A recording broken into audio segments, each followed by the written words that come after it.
Well, hi everybody. Here we are at IMEX Day 1, and I am lucky enough to be sitting here with Adam Parry, who I believe you will learn a lot from. So Adam, based in the UK, That's correct, yeah. started Event Tech Live and as a conference there, and brought it here to Las Vegas Correct, yeah. for the first time a year ago. Yeah, Pretty good success out the gate. yeah. And so here's a guy like us. He focuses on the tech. And we are in, I call it the tech ghetto of IMEX. We're sort of separated from all these destinations. But why are we here? What are you seeing? Tell me what brings you here and what's different about Event Tech Live than this show. Sure. So what brings me here is, first and foremost, I think IMEX do a fantastic event. They do a lot for the industry, and they do an amazing job of bringing our industry together, giving them a time and a place to come together and meet and can reconnect and see what's new. And I think they also do a fantastic job of explaining how they've put their event on, which we can all kind of take away inspiration from and things like that.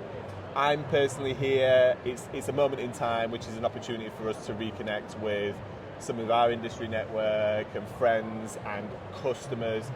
There is an overlap with IMEX and Event Tech Live.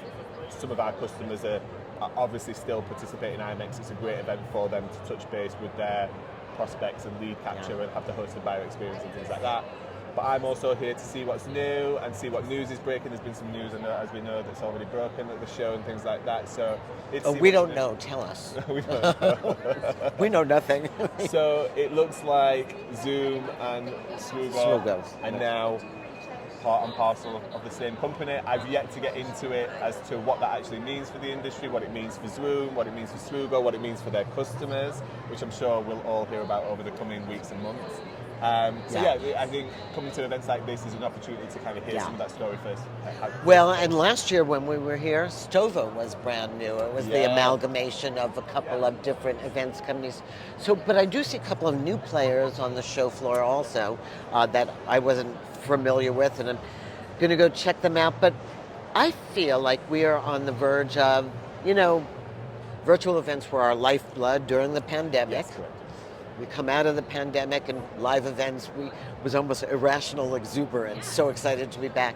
And now I'm seeing kind of a new generation of more mature virtual events, some used for webinars, some used to fill in the gaps of a year between conferences. Tell me what you're seeing in terms of trends. I think one of the silver linings that the pandemic gave us as an industry was an opportunity to try and test new things, right?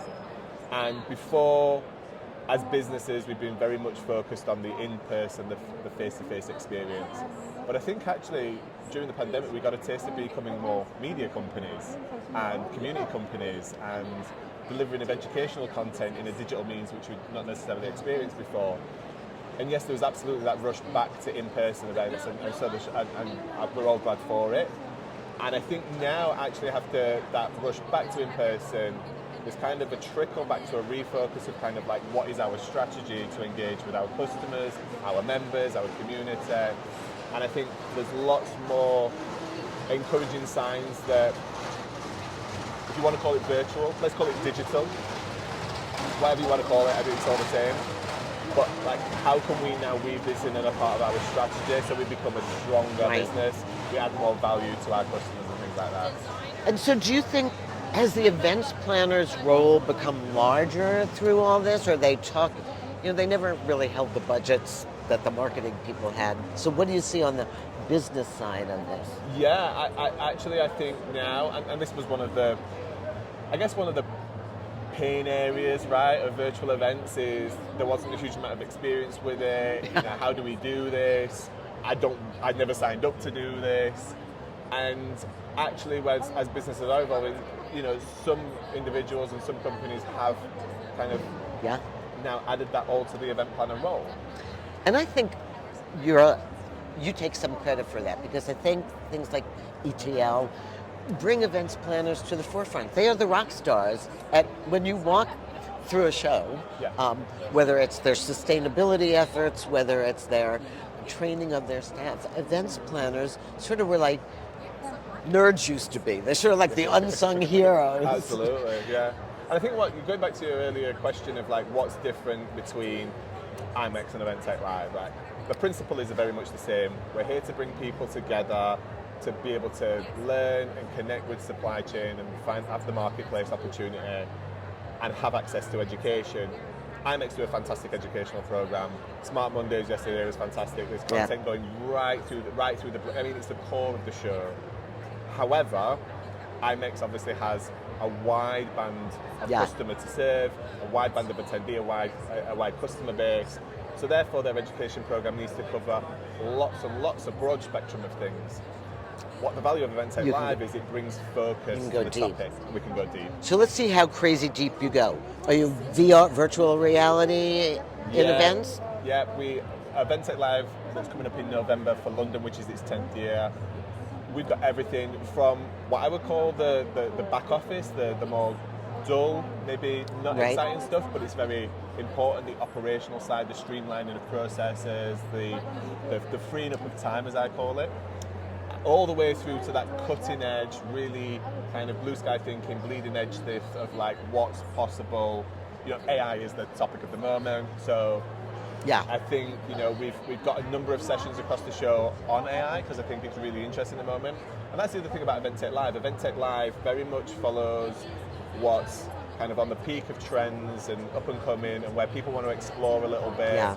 And for some people that's scary because it's like, well, we're still working on getting registration and event websites and things like that, right?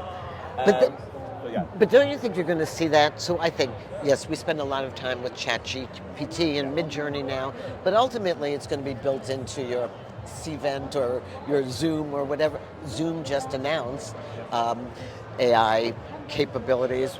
Well, we're yet to discover them. My email is finished for me every morning. I don't even know who's finishing it anymore. I have so many add-ins, but it's pretty good. I mean, I check it, but it's pretty good. So I think AI, I don't know, what I tell people is just 20 minutes a day, make it your job to just get smart. It's upon us. It's already happening. It's not going to get stopped, and AI will become as ubiquitous as the microchip has become ubiquitous in our lives. You know, microchips are in everything: our phones, our TVs, our smart speakers in the home, our cars, and things like that. And these things have added value to our day-to-day life. They make navigation easier. They make ordering food easier. They make connecting and speaking to friends easier. And AI is just that technology. It's scary to people. It will be an industrial revolution. I'm not going to make any bones about it. Jobs will disappear, but new jobs will be created. I agree with you. So I think actually, for the events industry, one of the immediate areas is time saving on processes. There's lots of processes in event management, isn't there? And I think AI will help alleviate some of that. I hope so. I hope it learns how to integrate all the things we couldn't. Right, we spend way too much time on. So, if we want to find out more, we go to eventtechlive.com. Your event in London is coming up in the fall? It's in November, so we're actually a month out from Event Tech Live London, so that's on the 15th and 16th of November. And then our next US show will come back to Vegas, and that will be the 1st and 2nd of May next year. Okay, so stay tuned, everybody. And Adam, pleasure to get to know you. Thank you so much. Thank you for the opportunity, Brandon.